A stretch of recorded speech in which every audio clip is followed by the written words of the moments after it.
नमस्कार, मैं राघव कुमार आपका बहुत स्वागत करता हूं आज के वीडियो में। जब भी इंडियन पावर सेक्टर की बात होती है तो जेपी पावर का नाम भाई अक्सर एक स्ट्रेस यूटिलिटी के रूप में ही लिया जाता है। लेकिन आज सवाल ये नहीं कि जेपी पावर बच पाई या नहीं बच पाई, सवाल ये है कि बचने के बाद ये किस तरह की कंपनी बन चुकी है। जयप्रकाश पावर वेंचर्स लिमिटेड एक इंटीग्रेटेड पावर और नेचुरल रिसोर्सेज कंपनी है। ये कंपनी 1994 में एस्टैब्लिश की गई थी। लगभग 3 डिकेड्स की इस जर्नी को अगर मोटे तौर पर देखा जाए तो इसको 2 फेजेस में समझा जा सकता है। फेज 1 है एग्रेसिव इंफ्रास्ट्रक्चर एक्सपेंशन फेज, जहां पे लार्ज पावर एसेट्स का प्रोडक्शन किया गया, और फेज 2 में बैलेंस शीट को रिपेयर किया गया और स्टेबलाइजेशन की तरफ ध्यान दिया गया जब जेपी पावर बहुत सारी प्रॉब्लम्स में थी और ग्रोथ से ज्यादा सर्वाइवल और डेट रिडक्शन पर फोकस किया गया। आज के इस वीडियो का मुद्दा भी यही है कि जेपी पावर का आने वाला भविष्य किस तरीके का हो सकता है, और अगर हमें यह समझना है तो ये जानना बहुत जरूरी कि आज की डेट में जेपी पावर की क्या पोजीशन है। वीडियो में आगे बढ़ने से पहले आपको बस एक छोटी सी बात याद दिला देता हूं कि किसी भी तरह की इन्वेस्टमेंट या डिसइन्वेस्टमेंट एडवाइस नहीं है। अगर आप इसको किसी भी तरह की इन्वेस्टमेंट एडवाइस मानेंगे तो आप बहुत भारी गलती करेंगे और ये आपके पोर्टफोलियो के लिए बहुत नुकसानदायक हो सकता है।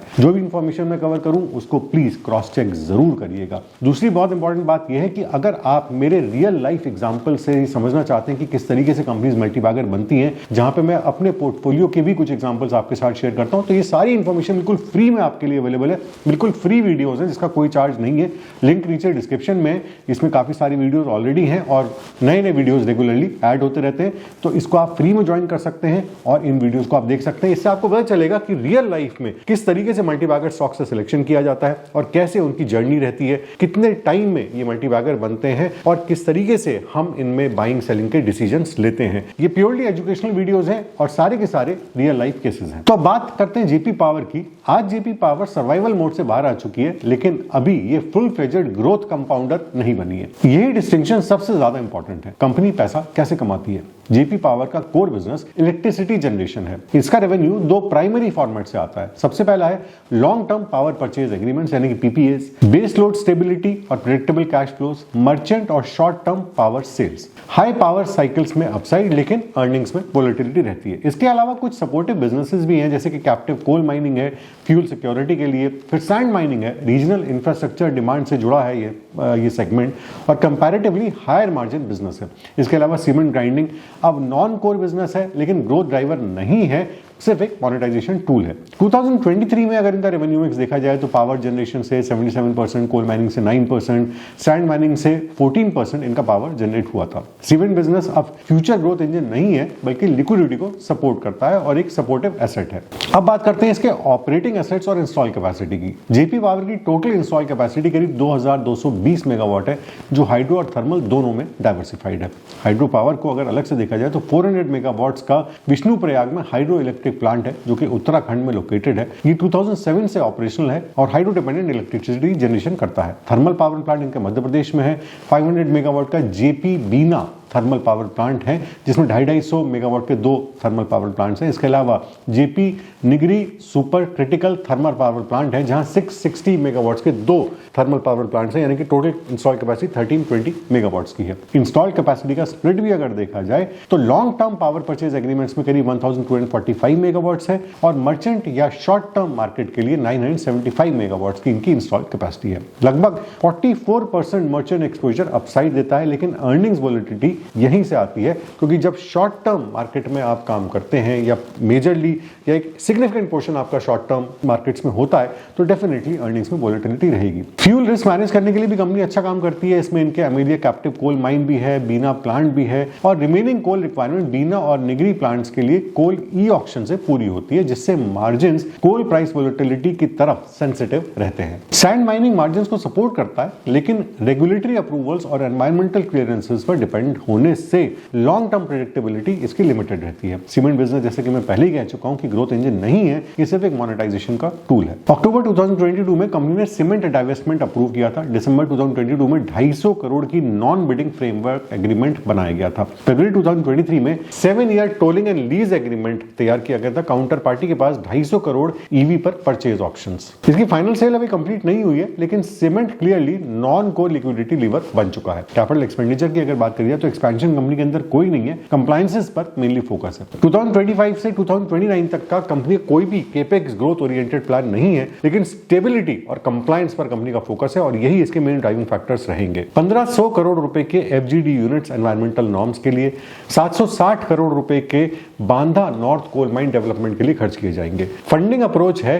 कंपनी की इंटरनल एक्रूवल से, कोई भी डेट फ्यूल्ड एक्सपेंशन नहीं है क्योंकि कंपनी पहले ही काफी ज्यादा कर्जों से जूझ चुकी है। अगर कंपनी का डेट क्राइसिस से रीस्ट्रक्चरिंग तक का सफर देखा जाए तो मार्च 2019 में कंपनी के ऊपर टोटल 11,000 करोड़ से ज्यादा की डेट थी। इसके स्ट्रेस ड्राइवर्स मेनली थे थर्मल सेक्टर के इश्यूज, पावर परचेज एग्रीमेंट्स और फ्यूल चैलेंजेस। अप्रैल 2019 में स्ट्रक्चरिंग हुई थी और उसकी कुछ हाइलाइट्स इस तरीके से कि लोन टेन्योर एक्सटेंड किया गया था, इंटरेस्ट रेट को रेशनलाइज किया था, डेट टू इक्विटी कन्वर्जन्स हुए थे, यानी कि जो डेट थी उसको इक्विटी में कन्वर्ट किया गया था, एसेट मोनेटाइजेशन कमिटमेंट्स किए गए थे, जो भी इंटरेस्ट बना था उसको वेव ऑफ भी किया गया था, इक्विटी डाइल्यूशन हुआ था, लेकिन बैलेंस शीट को रिलीफ मिला था। मार्च 2021 में जेपी पावर ग्रिड लिमिटेड की सेल प्रोसीड्स को प्री पेमेंट के लिए या रीपेमेंट के लिए इस्तेमाल किया गया था। इसका रिजल्ट ये निकला कि जो डेट इनके ऊपर 11,000 करोड़ से ज्यादा की थी FY19 में, वो 2021 सितंबर तक घट के 5,000 करोड़ के आसपास आ चुकी थी, यानी कि 50% से ज्यादा का रिडक्शन इनकी डेट में आया था। अगर करंट कैपिटल स्ट्रक्चर कंपनी का देखा जाए तो उसकी रियलिटी ये है कि मैच्योरिटीज भले ही लॉन्गर है बट कैश फ्लो से अलाइंड है। इमीडिएट रीफाइनेंसिंग की कंपनी पर कोई भी स्ट्रेस नहीं है। एक इक्विटी बेस है जो कि डेफिनेटली पहले से बड़ा हो चुका है, जिसकी वजह से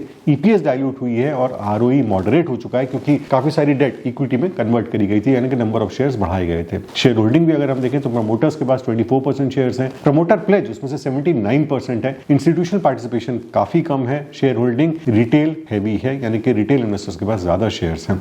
high promoter pledge governance perception पर दबाव बनाता है, भले ही लेंडर कंट्रोल कम हुआ है, यानी कि जैसे जैसे डेट कम होती है तो लेंडर का कंट्रोल भी कम हो जाता है। अब आते हैं आज की वीडियो के सबसे इंटरेस्टिंग पार्ट पे और वो है स्वॉट एनालिसिस। सबसे पहले देखते हैं कंपनी की स्ट्रेंथ। रिपेयर्ड बैलेंस शीट जो इसका बिगेस्ट पॉजिटिव है, 2220 मेगावाट्स का डाइवर्सिफाइड पावर एसेट्स हैं, लॉन्ग टर्म PPAs हैं जो कि स्टेबिलिटी बेस प्रोवाइड करते हैं, कैप्टिव कोल माइन है पार्शियल फ्यूल सिक्योरिटी के लिए, sand mining as margin support है, no aggressive debt driven expansion, यानी कि आने वाले समय में कंपनी के कोई भी ज्यादा डेट उठाने के प्लान्स नहीं है। फिर स्वॉट का दूसरा पार्ट होता है वीकनेसेस, तो high promoter pledge governance overhang देता है, मर्चेंट पावर एक्सपोजर यानी कि जो शॉर्ट टर्म एग्रीमेंट्स हैं वो अर्निंग्स वोलेटिलिटी प्रोड्यूस करती हैं, कोल ई ऑक्शन पर डिपेंडेंस है यानी कि रेट फ्लक्चुएशन से बहुत ज्यादा फर्क पड़ सकता है, डाइल्यूटेड इक्विटी है, मॉडरेट ROE है, सीमेंट मोनेटाइजेशन अभी भी पूरी तरीके से कंप्लीट नहीं हुआ है और वीक इंस्टीट्यूशनल पार्टिसिपेशन है। कंपनी के सामने कुछ अपॉर्चुनिटीज भी हैं जैसे कि sustained high merchant power prices हैं, सीमेंट डाइवेस्टमेंट से कैश फ्लोज भी अच्छे रहेंगे, 250 करोड़ के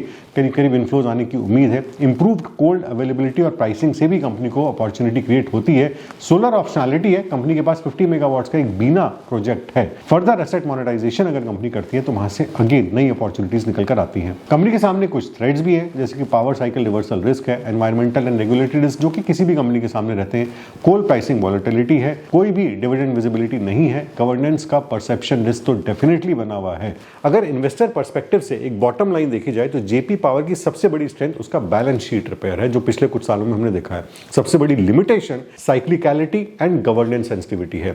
ये स्टॉक कोई सेक्युलर कंपाउंडर नहीं है बल्कि साइकिल ड्रिवन और इवेंट बेस्ड है। कंपनी के रिटर्न्स पावर प्राइसेस पर, एसेट मोनेटाइजेशन पर और एग्जीक्यूशन डिसिप्लिन पर डिपेंड करेंगे। हाई ROE स्ट्रक्चरल ग्रोथ की विजिबिलिटी अभी नहीं हमको दिखाई दे रही है। कंपनी डेफिनेटली सर्वाइव कर रही है और स्टेबिलिटी भी कुछ हद तक अचीव कर चुकी है, लेकिन स्ट्रक्चरल ग्रोथ किस तरीके से निकल कर आएगी या उसकी क्या विजिबिलिटी होगी ये भी देखना बाकी है। फाइनली आज जेपी पावर एक repaired balance sheet power utility है, एसेट्स मजबूत है, सॉल्वेंसी रिस्क पीछे छूट चुका है और ऑप्शनैलिटीज मौजूद हैं, लेकिन बिजनेस अभी भी एसेट हैवी है, साइक्लिकल है, मॉडरेट ROE के साथ गवर्नेंस सेंसिटिव बना हुआ है। कंपनी ने सर्वाइवल और स्टेबिलिटी अचीव कर ली है, लेकिन high growth high ROE transformation अभी सर्टेनिटी नहीं बल्कि पॉसिबिलिटी है। यही जेपी पावर की असली कहानी है। अब मुझे कमेंट्स में जरूर बताइए कि आप जेपी पावर के बारे में क्या सोचते हैं, और चलने से पहले आपको फिर से याद दिला देता हूं कि अगर आप मेरे पोर्टफोलियो के रियल लाइफ एग्जांपल्स के साथ ये सीखना चाहते हैं कि कैसे स्टॉक्स मल्टीबैगर बनते हैं, क्या वो चीजें होती हैं जो हमें अपनी रिसर्च में देखनी चाहिए, किस तरीके से हम अपनी रिसर्च को आगे बढ़ाते हैं और एक अच्छा पोर्टफोलियो क्रिएट कर सकते हैं, किस तरीके से हम रिस्क को मिटिगेट करते हैं, जब कोई स्टॉक हमारे हिसाब से नहीं चलता तो हम कैसे उसको मैनेज करते हैं, और जब कंपनीज हमारे हिसाब से परफॉर्म करती हैं